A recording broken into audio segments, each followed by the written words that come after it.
Une de mes interlocutrices me demandait en octobre dernier, et j'ai tardé à lui répondre, une vidéo sur le deuil. En l'occurrence, elle se reconnaîtra sans doute, c'est une soignante qui est confrontée régulièrement à des deuils et qui me demande de définir le deuil, les étapes du deuil et aussi une question plus pragmatique, comment faire face au deuil.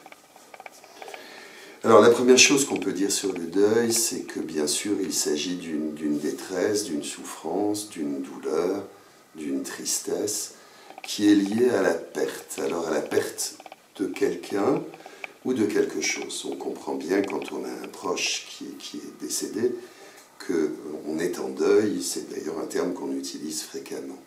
Mais on peut être aussi dans le deuil de quelque chose, le deuil d'un travail, le deuil d'une aventure amoureuse, d'une histoire amoureuse. On peut être aussi dans le deuil, et certains parlent de deuil blanc, de quelque chose, le deuil de sa jeunesse par exemple, où on a utilisé ce terme pour parler de personnes en fin de vie, du deuil qui est le nôtre quand notre conjoint, notre conjointe, notre parent perd ses facultés mentales ou physiques, le deuil de ce qu'il a été ou de ce qu'elle a été. En fait, le deuil est considéré, en tout cas par les psychologues, mais par les philosophes, comme un processus nécessaire. C'est bien un processus et pas simplement d'un état dont il s'agit, un processus qui devrait déboucher sur de la résilience, sur de la délivrance. Et ça nous concerne tous et toutes, nous sommes confrontés à plusieurs moments dans notre vie à des situations de deuil. J'en arrive aux étapes du deuil, et c'est à une psychiatre, Elisabeth Kubler-Ross, qu'on doit la notion d'étape du deuil, et elle en définit 5. On est en 1969. Elle identifie 5 étapes que sont le déni, du côté du choc, du côté de l'anesthésie émotionnelle. Une autre étape, une deuxième étape qui est celle de la colère. On en veut au monde entier, on en veut à celui ou à celle qui est parti, ou à celui ou celle qui perd les facultés qui sont les siennes. Une étape de négociation, de marchandage, une étape de dépression, de douleur, et enfin une 5e étape qui est l'étape d'acceptation. Alors d'autres auteurs présentent 7 étapes plutôt que 5, peu importe. Ces étapes se déroulent soit dans cet ordre chronologique, mais quelquefois avec un ordre différent. En tout cas, la personne qui est confrontée à ce deuil, dans ce processus-là, a affaire avec la solitude, l'autre est parti, avec la culpabilité, je ne lui ai pas dit ou je n'ai pas fait ce que j'aurais dû faire avec elle, à des remords, mais aussi peut-être à de la honte quelquefois. Je perds, je ne sais pas, une partie de moi et je ne me reconnais pas. C'est la perte d'un sein, mais c'est la perte de la mémoire, des regrets, une image de soi qui peut être dégradée, de la frustration.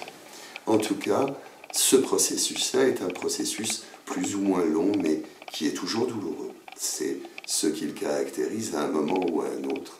La douleur est présente. J'en arrive à l'idée de faire son deuil. Faire son deuil, c'est un processus à respecter. Je ne peux pas l'accélérer, je ne peux pas le faire disparaître. Toute personne confrontée à un deuil passe par ces différentes étapes. Et pour chaque chose, il y a un temps, plus ou moins long. Et je ne peux pas être à la place de la personne et dans son rythme. Alors, qu'est-ce que je peux faire en réalité? Eh bien, je peux, et c'est, je pense, l'essentiel, que ce soit pour le soignant ou pour le proche, je peux être dans de la présence, et une vraie présence, dans de la compréhension de ce que vit l'autre, et le besoin, et une reconnaissance de ce que vit l'autre. On peut penser évidemment que l'écoute, une présence attentive, la reformulation, sont autant d'outils qui peuvent permettre d'apaiser la personne, de faire reculer son sentiment de solitude, peuvent apaiser un tout petit peu sa souffrance.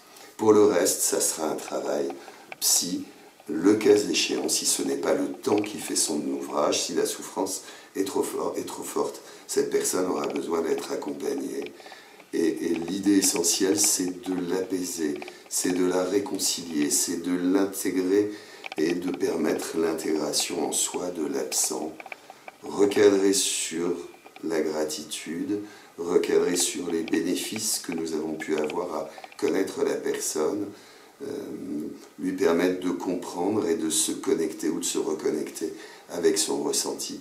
Mais tout ça, c'est une autre histoire et c'est un travail plutôt psy. En attendant, être présent, comprendre, reconnaître. Voilà l'essentiel de ce que nous pouvons faire au quotidien en face de ce type de situation.